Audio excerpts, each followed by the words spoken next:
pemberian modal kerja.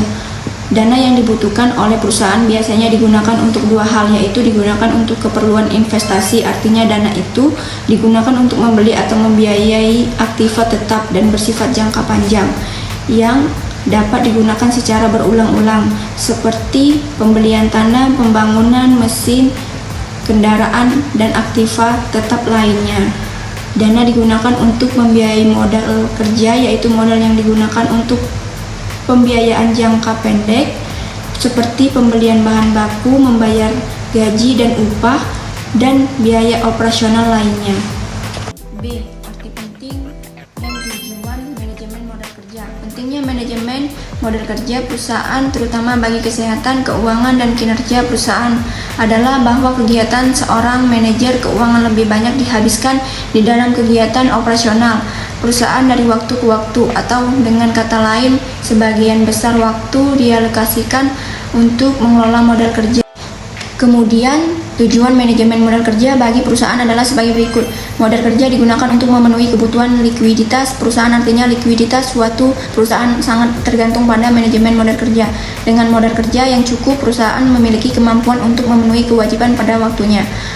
Pemenuhan kewajiban yang sudah jatuh tempo dan segera harus dibayarkan secara tepat waktu merupakan ukuran keberhasilan manajemen modal kerja. Kemungkinan perusahaan untuk memiliki sediaan yang cukup dalam rangka memenuhi kebutuhan pelanggannya. Kemungkinan perusahaan untuk memperoleh tambahan dan daripada kreditor apabila risiko keuangannya memenuhi syarat seperti likuiditas yang terjamin.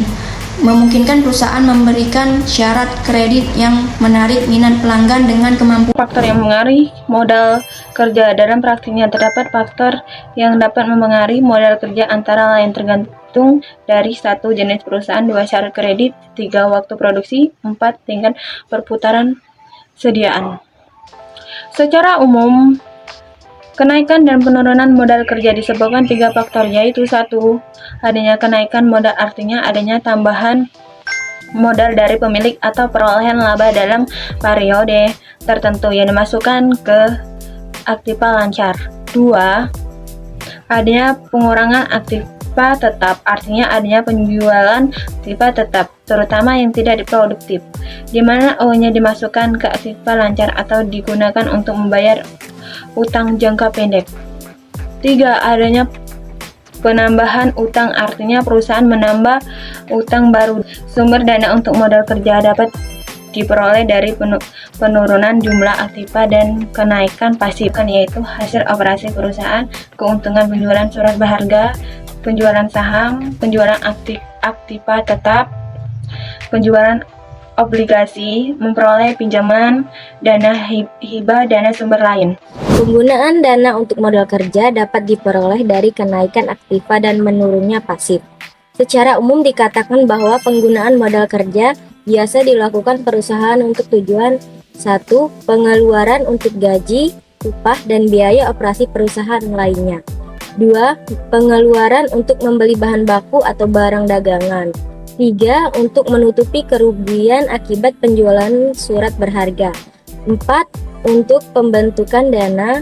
5. Pembelian aktiva tetap, contohnya tanah, bangunan, kendaraan, mesin, dan lain-lain. 6. Pembayaran utang jangka panjang, contohnya obligasi, hipotek, utang bank jangka panjang. 7. Pembelian atau penarikan kembali saham yang beredar. 8. Pengembalian uang atau barang untuk kepentingan pribadi dan penggunaan lainnya. Metode menentukan besar modal kerja, yaitu dengan cara kebutuhan modal kerja suatu perusahaan harus dihitung secara cermat, sehingga mencerminkan kebutuhan yang sesungguhnya. Dalam praktiknya, besar kecilnya kebutuhan modal kerja suatu perusahaan sangat tergantung dari dua hal, yaitu 1. Besar kecilnya operasi pokok atau penjualan. 2. Kecepatan perputaran modal kerja. Untuk mengetahui besarnya kebutuhan modal kerja dapat dihitung dengan beberapa cara atau metode. 1. Metode saldo rata-rata. 2. Metode unsur-unsur biaya. Kebutuhan modal kerja dihitung dengan cara metode saldo rata-rata adalah dengan membandingkan antara penjualan bersih dengan perputaran, yaitu besarnya modal kerja sama dengan penjualan besar dibagi perputaran modal kerja. Perubahan modal kerja disebabkan oleh berbagai faktor. Perubahan yang terjadi dalam modal kerja harus dibuatkan laporannya yang kita sebut dengan nama laporan perubahan modal kerja. Dalam praktiknya, laporan perubahan modal kerja menggambarkan posisi modal kerja per periode, perubahan modal kerja, komposisi modal kerja, jumlah modal kerja yang berasal dari penjualan saham, jumlah modal kerja yang berasal dari utang, jangka panjang, jumlah modal kerja yang digunakan untuk aktiva tetap, jumlah aktiva tetap yang telah dijual, dan lainnya.